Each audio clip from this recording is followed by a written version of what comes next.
perkenalkan, nama saya Rosela Agustiana.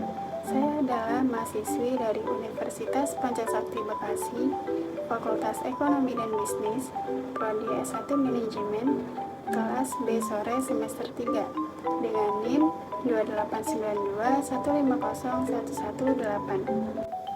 Di sini, saya ingin mempresentasikan hasil PowerPoint saya pada mata kuliah Manajemen Keuangan guna memenuhi tugas ujian akhir semester 3. Dan materi yang akan saya bahas adalah tentang teknik penganggaran modal. Teknik penganggaran modal. Dalam operasional sebuah perusahaan akan melakukan investasi dalam aktiva tetap dengan harapan untuk mendapatkan kembali dana yang diinvestasikan tersebut seperti pada aktiva lancar. Penganggaran modal atau capital budgeting merupakan keseluruhan proses perencanaan dan pengambilan keputusan terkait dana di mana jangka waktu pengembalian dana tersebut melebihi waktu 1 tahun. Sedangkan kapital aset merupakan aset yang dimiliki sebuah perusahaan dengan masa pemanfaatan lebih dari 1 tahun. Pada umumnya, yang dikeluarkan untuk mengolah aset ini sangat besar, sehingga teknik penganggaran modal mutlak diperlukan. Salah satu contoh dari capital budgeting adalah pengeluaran dana untuk aktiva tetap seperti bangunan, tanah, peralatan, dan mesin. Penganggaran modal menjabarkan rencana jangka panjang dalam hal mengenai proyek besar untuk jangka panjang. Capital budgeting ini berfungsi untuk mengidentifikasi investasi yang potensial.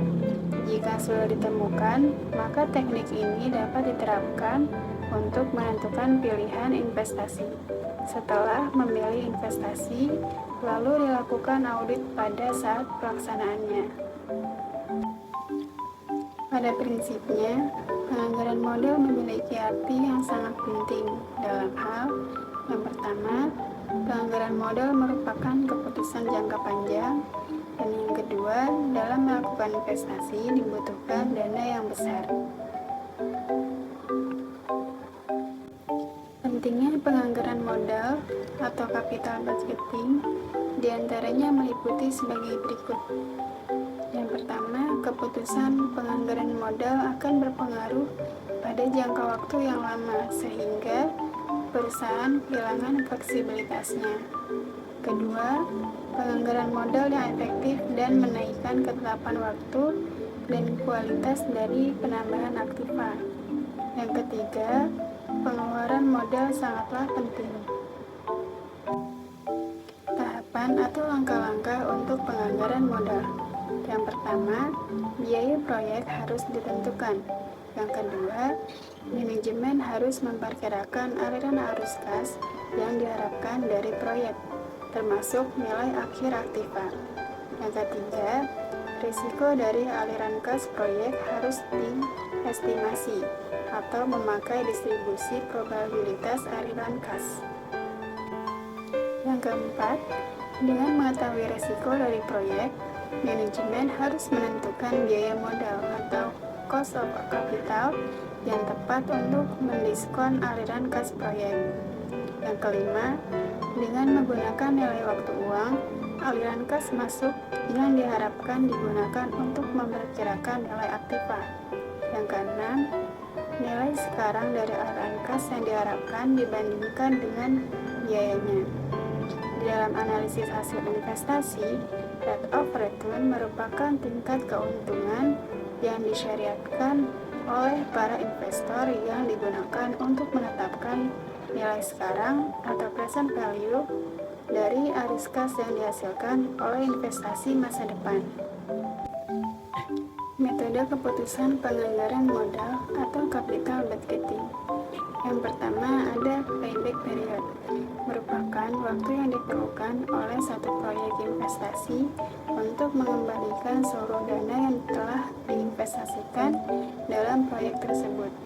Metode payback period ini merupakan metode yang paling sederhana untuk mengevaluasi layak tidaknya suatu proyek dijalankan, karena metode perhitungan yang cepat berdasarkan intuisi serta umum digunakan dalam bisnis. Dalam menganalisa potensi investasi aktiva tetap dapat dilakukan dengan teknik analisa. Yang kedua, ada Net Present Value Method atau NPV.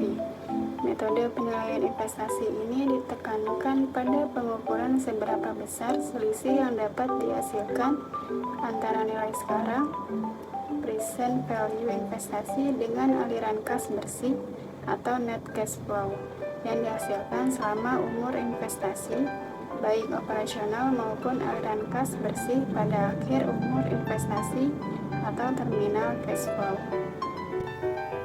Yang ketiga, Internal Rate of Return.